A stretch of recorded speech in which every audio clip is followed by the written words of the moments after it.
Breaking news tonight. Heartbreak. There's no other way to say it. Heartbreak. A beautiful little boy, just 13, commits suicide in the front yard. Mommy and daddy inside after a horrible online sextortion scheme. What is that? Now we all know what it is. Tonight, what happened? Joining us, special guest, his mom. Good evening. I'm Nancy Grace. This is Crime Stories. Thank you for being with us.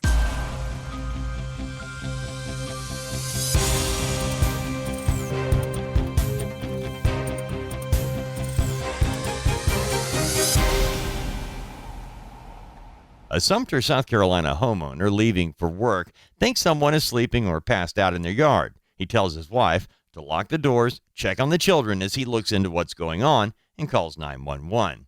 Officers discover the person in the yard is dead, killed by a gunshot to the head. Oh gosh, when I hear it stated like that, all I can think about are my own children.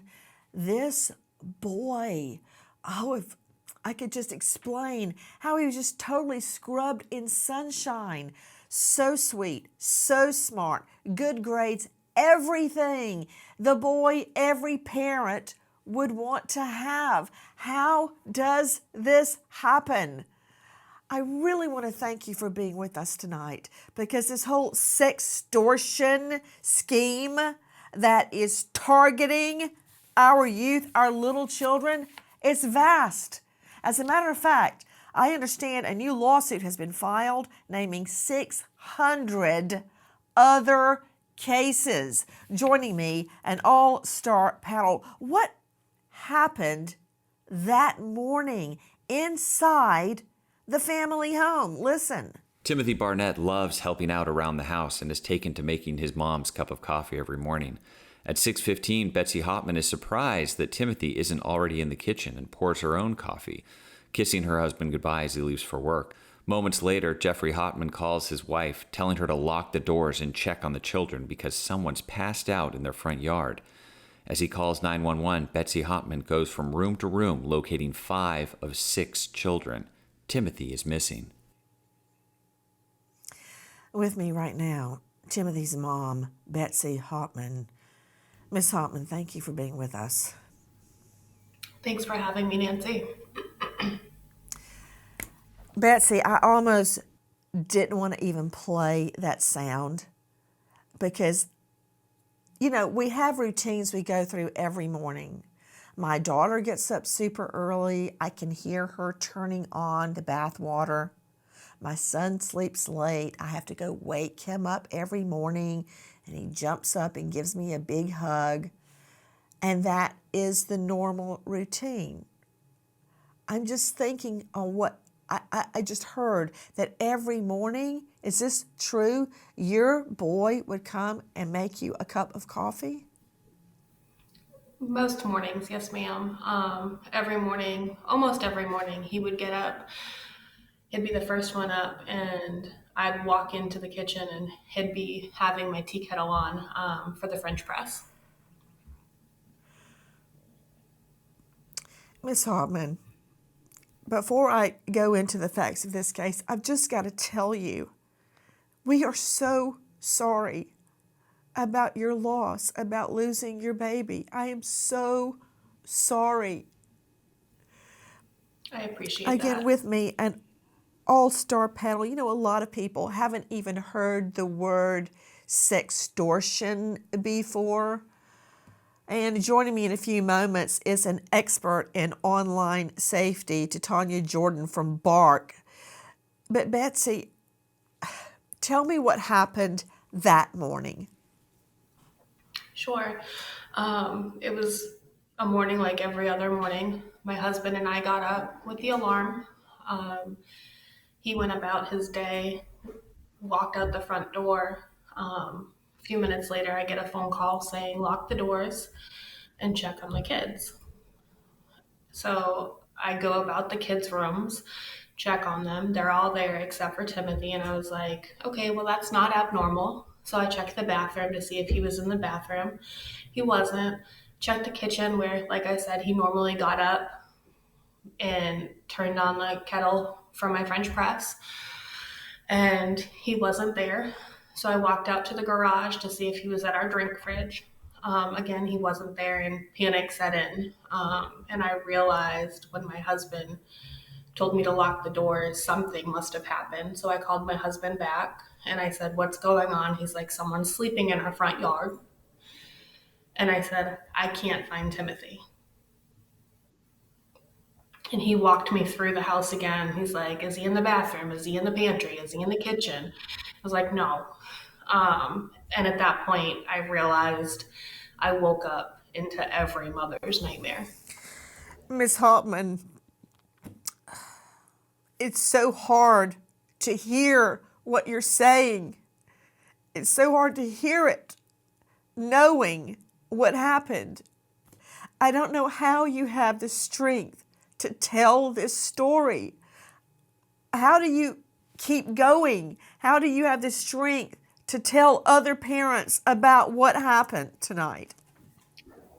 The only reason I can even have that is because God allows me to have a voice that allows education for other parents so that they're not sitting in my seat.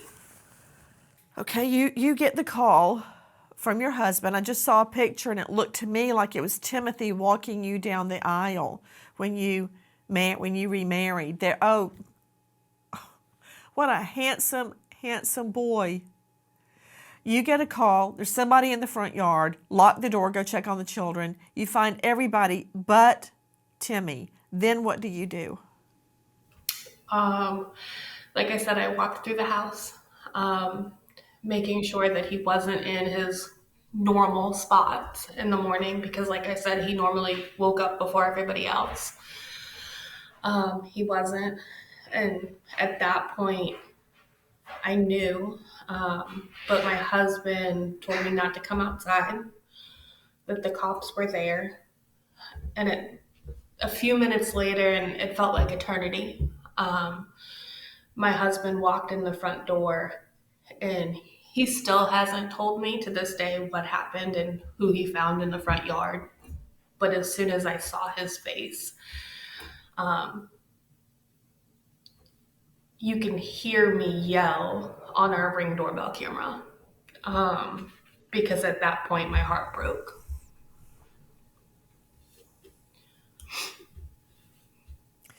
When did you learn your baby, your little boy, and I know you have, I think, 3 boys, but I refer to both of my twins, they're 16 now, as my babies. When did you learn your sweet Timothy, this tastes like dirt in my mouth, had committed suicide? About 6:30, 6:45 in the morning on April 6th of 2023. How did you process not just losing your child, but learning your child committed suicide? I couldn't believe it. I didn't want to believe it. It didn't make sense to me because he was such a normal kid. He was the kid that was the life of the party and the one that always tried to make people happy. He's the one who would come in and cuddle and make sure that mom was okay. And again, it truly didn't make sense to me because we had plans. He had asked me to take him to Tennessee, to Gatlinburg, for his birthday. And I was like, "Yeah, we can plan a trip, you and me, like, because I like to make memories instead of do gifts." And I was like, "Yeah, we can most certainly do that." And we were planning it. So it didn't make sense at all until I found out what happened. Guys, what do we know did happen? Why is this beautiful boy who, I keep saying it over and over, there were no prior mental instabilities. There were no depressions. He had never, ever threatened suicide, ever. Never even intimated anything about harming himself or anybody else. I'm telling you, this is the boy every parent wants to have. So why is this beautiful boy dead? What more do we know? Listen. Betsy Hauptman meets her husband at the front door, hysterically explaining she can't find Timothy. With tears in his eyes, Jeffrey Hauptman shakes his head at his wife, and she screams. The body in the front yard is Timothy, dead of a self-inflicted gunshot wound to the head. Security cameras show Timothy sitting in the family car in the driveway for 2 hours the night before, frantically scrolling on his cell phone. Sumpter, South Carolina PD collect Timothy's phone and his school Chromebook, vowing to find out what drove the teen to suicide. And again, isn't it true, Betsy, that Timothy, I have a nephew, Timothy, and I call him Timmy, even though he's grown now. So I've now started calling your son Timmy because I've read so much about him. Isn't it true that your son, Timothy, had never gone through bouts of depression, had never lost appetite, was never in prolonged periods of sadness, to your knowledge, wasn't bullied at school? None of the red flags we look for. No bedwetting, no self-mutilation, no slapping or bruising or pinching himself. Nothing to make you think he would ever have committed suicide. There were no extreme signs. I mean, he was a 13-year-old boy, a 13-year-old boy that was going through puberty. Would I classify him as a depressed child? Absolutely not. But what teenager doesn't have the normal, what's my place in life? The normal ups and downs of going through middle school, entering high school. He is just 13 years old. You're sitting there playing his sax, part of, I take it, the school band.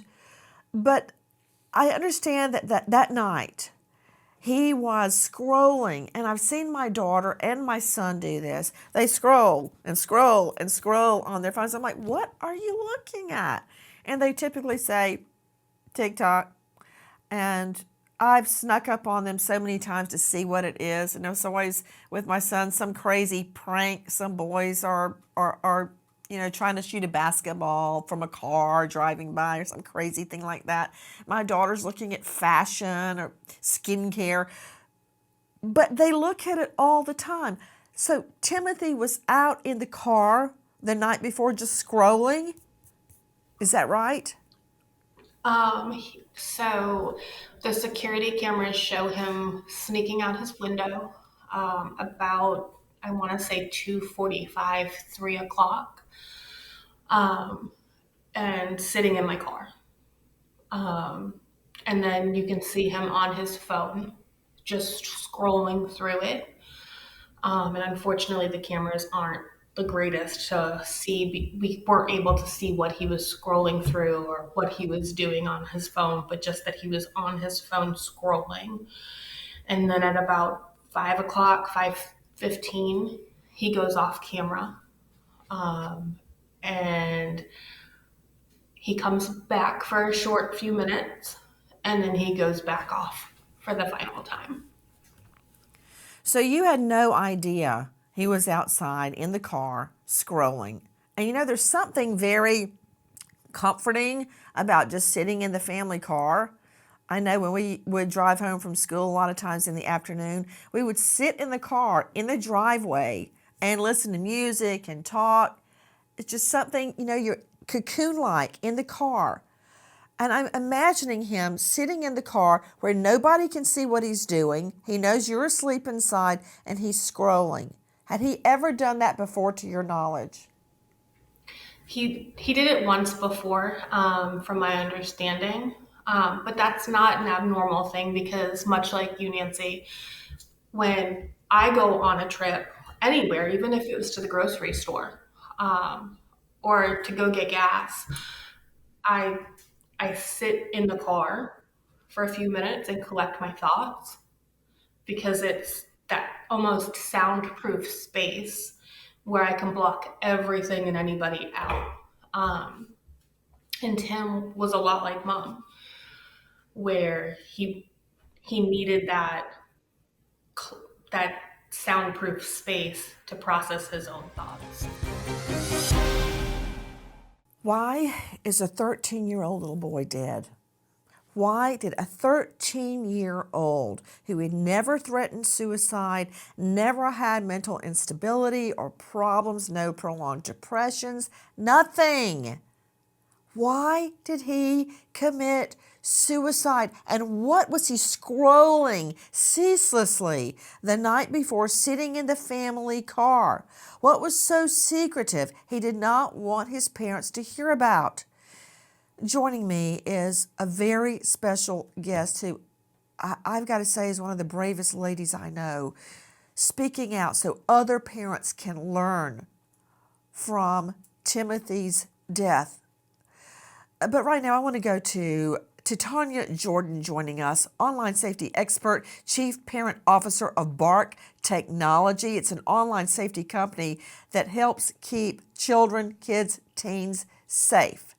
And I've got to tell you, my children know, the whole family knows that I have Bark. Bark is kind of an online program you download on your phone and your children's phones, and you sync them. And they're like a safety net that catches problems, curse words, bullying. I don't really know how they do it, but I will give you this brief anecdote. My son is the goalie. He's been a goalie forever in soccer. And when he was about in the 7th or 8th grade, he made this incredible save. And he was really horizontal. He went horizontal to stop the goal. And he did stop it, but his arm went through the net. And he got a big bruise from the net. And he took a picture of it, and he sent it to some of his friends and went, "Look what I got saving a goal." He was proud of the bruise. Well, Bark caught the bruise and alerted me about self-harm. That's how sensitive it is. So that's what Bark is. To Tanya, Snapchat.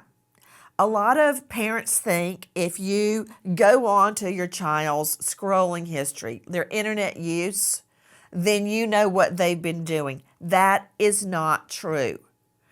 All of this happened on Snapchat. Just very briefly, explain what is Snapchat. What's a snap? Snapchat is an app that was launched to send disappearing photos, and children do not need the ability to send disappearing photos. It has now expanded to offer location sharing, which is problematic. It's become rife with drug dealers and now sextortion scams. Guys, very often I'll be sitting with the twins and one of them will start laughing. I'm like, what? What is it? And they go, "It's a funny snap from so-and-so." I'm like, "Let me see it." And they go, "It's already disappeared, Mom. I can't show it to you." To Betsy Hartman, this is Timothy's mom. Betsy, when did you find out about this horrible sextortion scheme against Timothy on Snapchat? So I found out Timothy passed away on April 6th, and I found out from the captain of investigations here in Sumpter on October 4th. Joining me now is Ashley Jones, investigative reporter and anchor, WIS News, South Carolina. Ashley, thank you for being with us. I want to go back to the day that Timothy was killed. Tell me what you know. From what I know, as far as what Sumpter PD said in an incident report, on the morning of April 6th, Timothy's father found his body laying outside in the front yard. And from there, they called the Sumpter Police Department, who came out and began an investigation. However, there was some, I believe, discrepancies as far as Sumpter Police Department actually doing the investigation. there was something about they couldn't get into Timothy's phone to figure out what may have happened.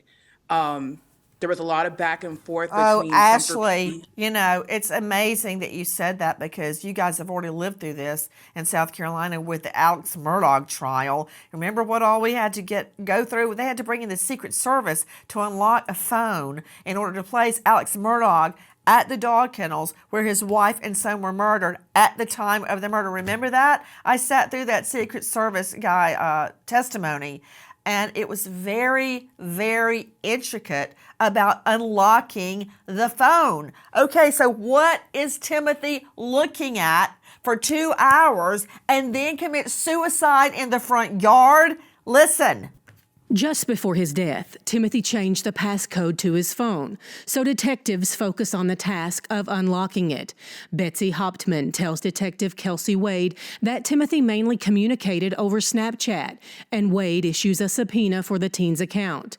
11 weeks go by with no answers, despite Hauptman calling twice a week. Wade finally informs Hauptman investigators are submitting a second Snapchat subpoena, along with a subpoena for Timothy's Cash App activity.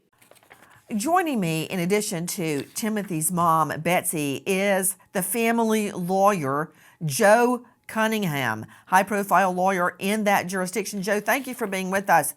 They have to send a second subpoena to Snapchat. Why? Well, Nancy, what we know is that the first subpoena that was sent to Snap, apparently from Snap's response, was not comprehensive enough or detailed enough to provide a response. So it required them to send a second one. And since then, this investigation has been handed over to the federal agencies, the U.S. Attorney's Office, who is now handling this.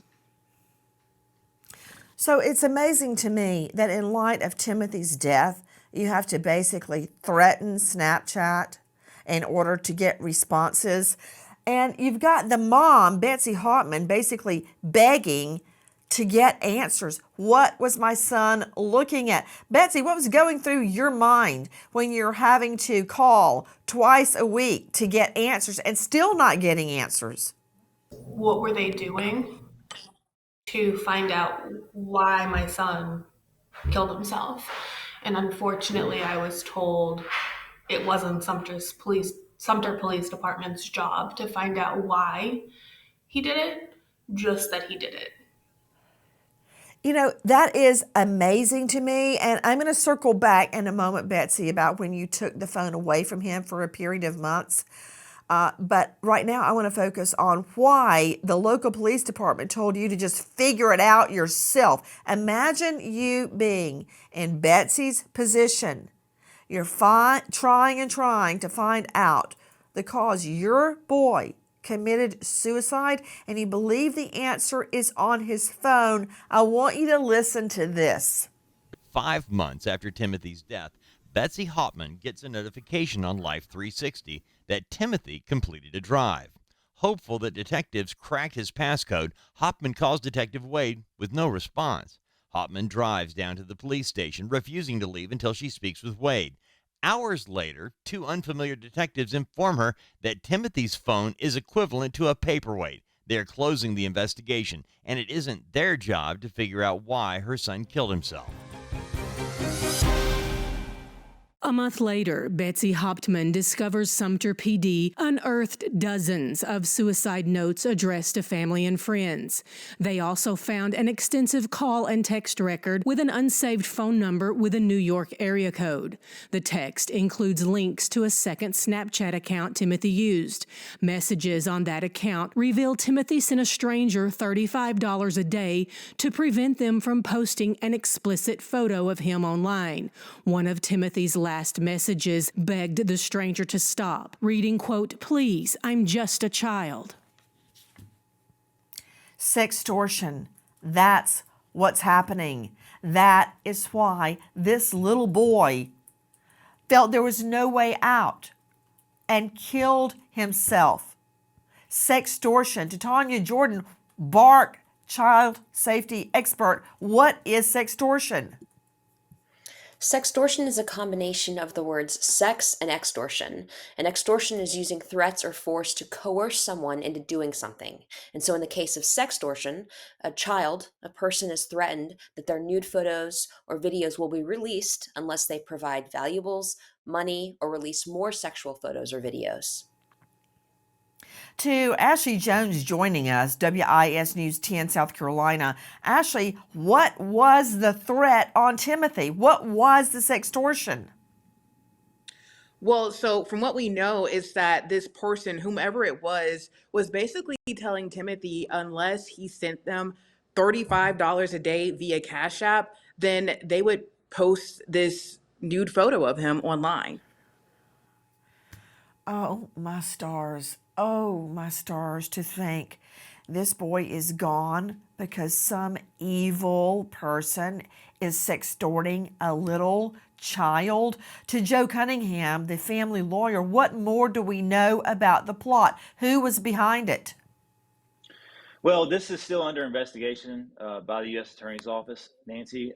Unfortunately, what we know is this is not an isolated incident. A lot of these originate from the Ivory Coast of Africa, where people pose as young teenage girls and befriend teenage boys and engage in a flirtatious manner, soliciting nude pictures, only to later on come back, screenshot the list of their friends and family members, and extort them for money. Otherwise, they'll release these particular pictures. This has become very common. I want to thank you for shining a light onto this, because here's a statistic that your viewers need to know. Snapchat did a survey a while back and said that 2/3 of Gen Z teens or young adults, either themselves or people they knew, had been victims of sextortion. 2/3. So it's unfortunately, it's not an isolated incident. This is the worst case scenario, though, for any family to have to go through. Guys, it is by far not the first time a teen boy or girl has been targeted in sextortion. For instance, in a case I recently investigated, a superstar kid, much like Timothy, is online chatting with a beautiful girl his age, and the girl gets the boy to send a nude photo. Well, it turns out the girl is not a young girl his age at all. Listen. Over the course of a short conversation, Samuel Ogashi, pretending to be this young woman, persuaded Jordan to send a sexually explicit image of himself. Once Samuel Ogashi had that sexually explicit image in his hand, he then turned to extort Jordan DeMay for money, threatening to reveal the image to Jordan's family and friends if he did not comply. This kid, Jordan DeMay, a high school superstar, and you are hearing the U.S. Attorney Mark Totten speaking. Listen. Jordan DeMay paid what he had, which was $300. But Samuel Ogashi continued his threats, demanding more from Jordan. A few hours later, Jordan told Samuel Ogashi that he was now taking his life. And Samuel Ogashi, responding through the Instagram persona of Danny Roberts, told him, "Do that fast, or I'll make you do it." Look at this boy, Jordan DeMay, who committed suicide after sextortion. His father spoke to me in depth. Listen. If things happen, it's not the end of the world either. Jordan's story is so tragic, and this is something that probably would have been laughing about in 10 or 15 years after he's graduated college and gotten married and had kids and bought his first home and, got a career job and did all the things. You'd look back and kind of like, that was stupid, right? But in that moment, you can't. They're not old enough to understand it. They're not developed enough to understand. Betsy Hotman takes Sumpter PD's findings to the FBI and Homeland Security. A federal investigation is immediately opened, and detectives find that the Cash App account Timothy sent money to belongs to a woman in Los Angeles County. A suspect has yet to be identified, but Timothy's family is encouraged by how seriously the feds are taking their son's case. Both Betsy Hotman and Jamie Barnett have criticized Sumpter PD for closing their investigation, but the parents' focus lies on finding justice for Timothy. Joining me is Timothy's mom, Betsy Hotman. So, getting fed up with no answers from the local PD, you take your case to the FBI and they take it on. Is that correct? Yes, ma'am. I called the national hotline for missing and exploited children myself after I found out from Captain Lloyd that Timothy was sextorted, because it took them so long to even do anything. Joining me right now is a special guest, former detective, cyber crimes detective, child crime expert, and president of Be Sure Cyber Training. You can find him at BeSureConsulting.com.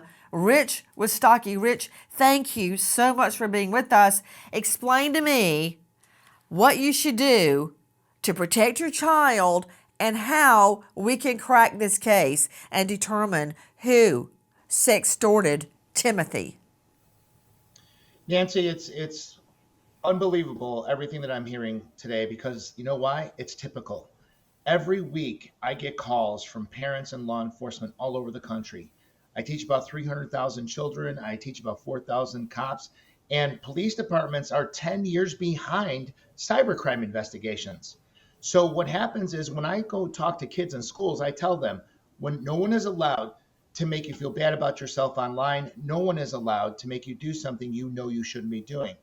If you're sitting here watching me and suffering in silence because this is happening to you, I can make your pain stop. Because when it comes to social networking and gaming online, Nancy, no one online is anonymous. No one. Now, these Yahoo boys who are out doing this, we can track them, but they have no fear, because they know U.S. law enforcement, local law enforcement, doesn't have the training to track this stuff. And I will tell you, over the 300,000 students that I have worked with across the country, this year alone, Nancy, I had 35 students come to me after the presentation telling me this is happening to me.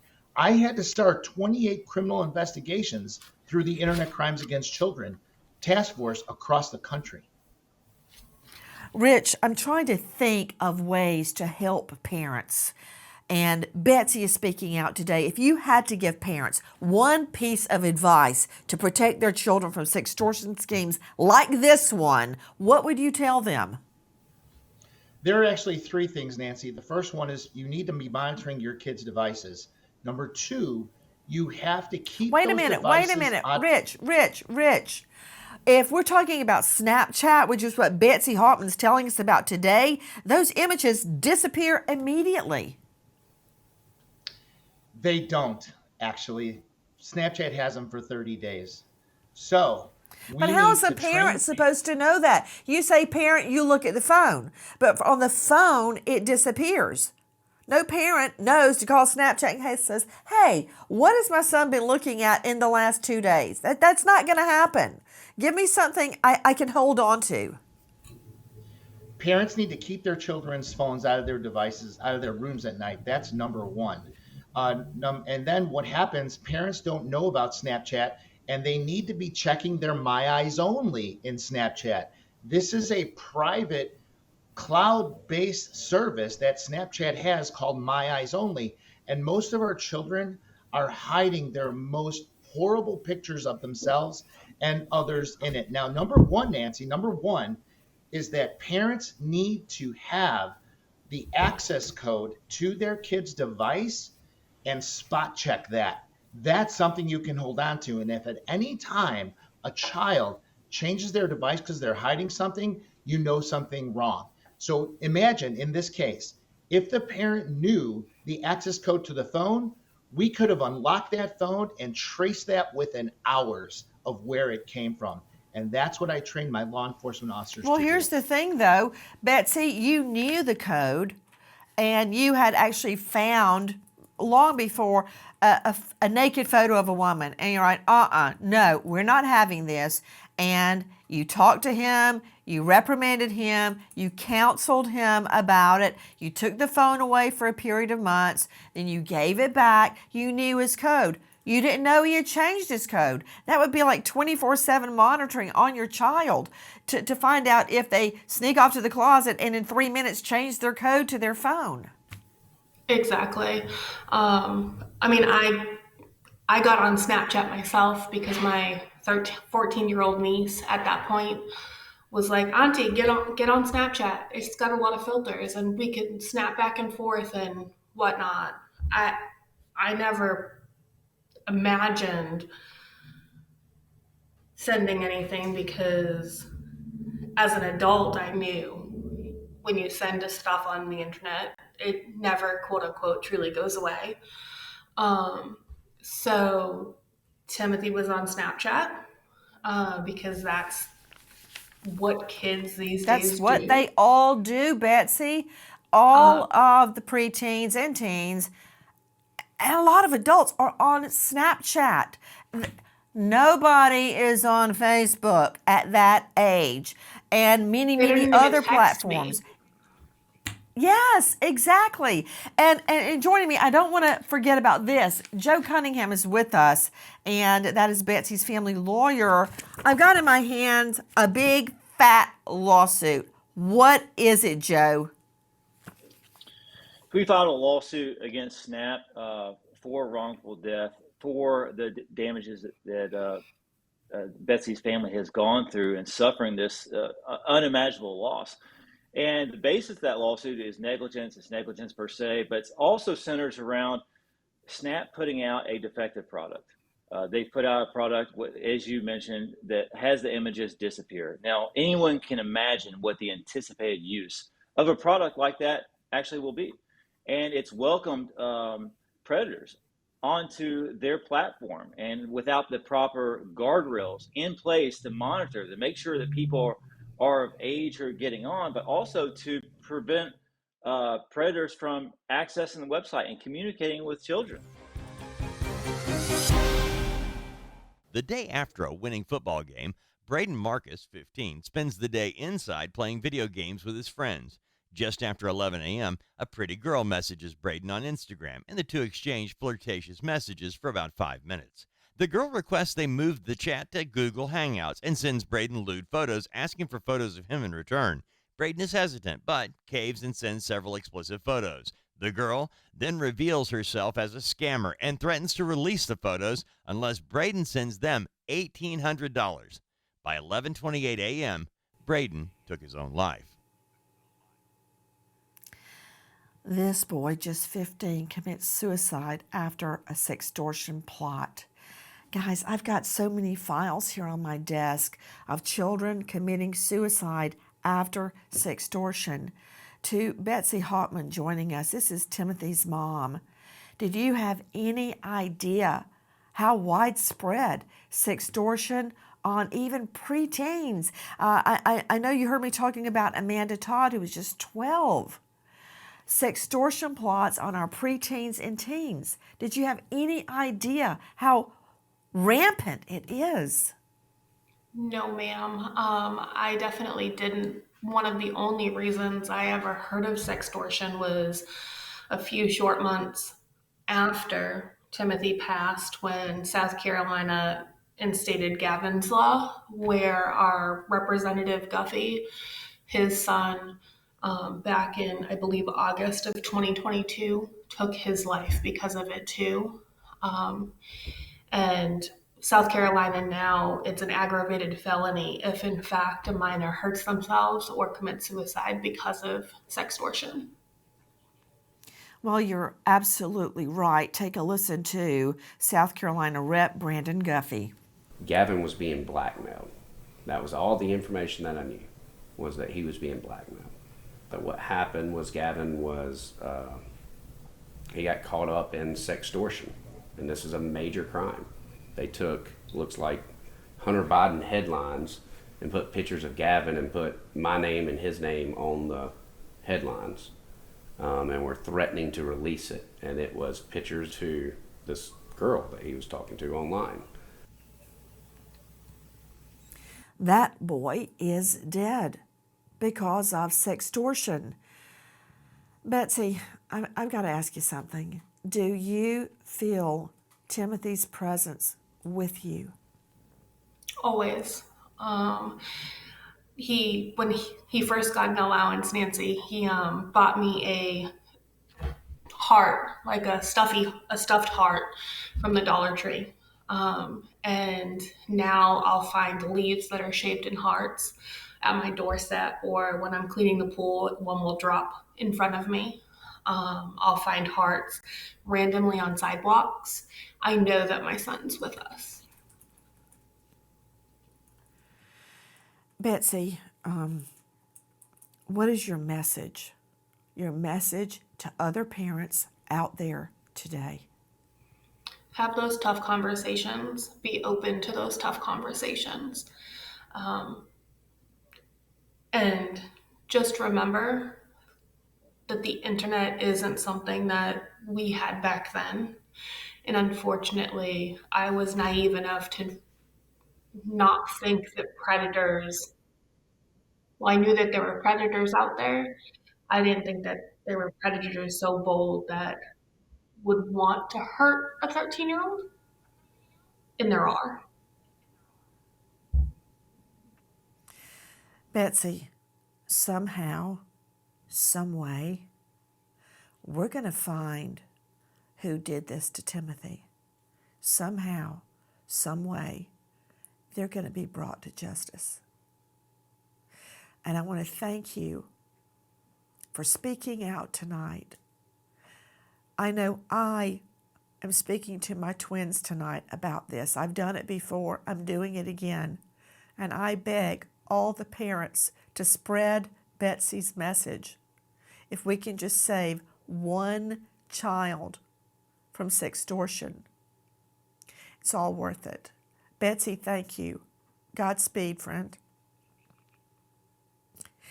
We remember police officer, American hero, Jamal Mitchell, Minneapolis, Minnesota, 36. He was trying to assist what he thought was a wounded victim when he was shot multiple times. Officer Mitchell survived by fiancée Tori, their children Cohen, Jalen, Caden, and Mason. American hero, police officer Jamal Mitchell. Thank you to our guests for being with us. Thank you for joining us tonight and every night. Thank you to our new MSM family, but especially thank you to Betsy sharing her son Timothy's story. You know how hard that was for her to talk in her effort to help just one child? Nancy Grace signing off. I'll see you tomorrow night, 6 to 9 o'clock sharp Eastern. And until then, good night, friend.